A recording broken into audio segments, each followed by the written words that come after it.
It's June in Florida. It's supposed to be hot, but it's a little crazy getting into the upcoming 4th of July weekend. What's going on, guys? I'm certified meteorologist Jonathan Kagas. In this video, of course, we're going to talk about the heat. This big heat going to continue to build through the southeast and especially the state of Florida as we roll right on through the 4th of July weekend. So I'll show you that heat index for Central Florida. Storm chances are also going to be limited. Of course, if you do have outdoor plans as we move into the 4th of July weekend, that's going to be nice, but that also means we're going to stay steamy and we're not going to get much relief from the heat overnight as well, as those storm chances stay on the lower side. Then we're going to talk about the tropics at the end. There's this new area in the Atlantic. We'll break it down for you towards the end of the video. You can skip ahead if you are interested into the tropics. I will have the chapters listed below. Let's get into it. All right, so we are going to talk about the heat first and foremost. And if you want to stay updated on all things weather in Florida, the tropics, hit subscribe, hit that thumbs up button if you do find this content helpful. Here is 3 o'clock on Friday. We're going to skip ahead to Friday to talk about the heat index because it's hot on Thursday during the time of this video. Again, we know that. It's June in Florida. There's the heat index surging to 100 to 105. Now, the heat index is important because our body, the way our body cools itself is by sweating and then evaporating that sweat off of our body. It's called evaporative cooling. It's a scientific process. When there is more moisture in the atmosphere, it is harder for our body to sweat and cool itself. And when you start to get the humidity cranked up, that soupy air you can wear, like what we've been feeling over the past week and will get even worse, that tropical air, it becomes really, really hard for our body to cool itself efficiently and naturally.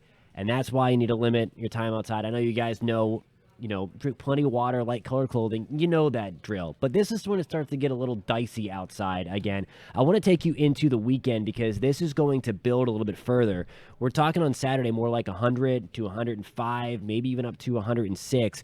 And then I do think the hottest day of the bunch, really, that we've been feeling is going to be on Sunday. I don't think this model forecast completely paints the picture here for Sunday. I do think we could be talking about more spots across Central Florida really pushing 110 degrees in that heat index department. So again, it is going to be hot.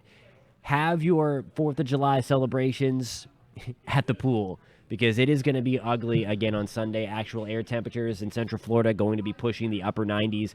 And then again, factoring that humidity, it's going to feel more like 105 to 110. The reason for this is this huge area of high pressure. We have it chilling right over the deep south. This is what has been hanging out over Texas, and it has been kind of baking them for the last week to 10 days.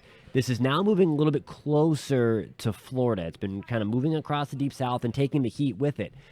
Under these big areas of high pressure, you get sinking air. When air sinks, it dries out and it warms. So it's having the twofold impact on our forecast. It's with the sinking air and drying things out in the atmosphere. It is keeping the rain chances painfully low, having to water the lawn a little bit more. But when that air sinks and warms up, it also helps to bake us like an oven. And then, of course, we have the ocean on both sides helping to really increase the humidity as well.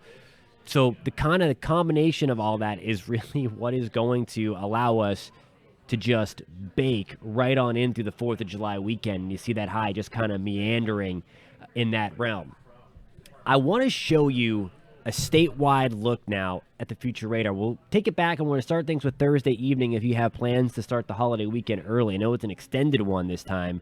So if you're taking Thursday evening off, or Friday, I should say, just hanging out Thursday evening, watch for a couple of storms around Lake Okeechobee. That's really the only spot, I think, where we're going to see at least the opportunity for a little bit of widespread thunderstorm action. Now, once we get into Friday morning, things are still pretty good. Might be watching for a few of these little downpours trying to sneak on shore in southeast Florida towards the Keys and off of southwest Florida, off of the Everglades, as there's a little disturbance closer to the Bahamas. Watch what happens as we get into Friday afternoon. We're still going to be talking about the sea breeze trying to light up a little bit, but that's mainly going to be for inland areas in southeast and southwest Florida.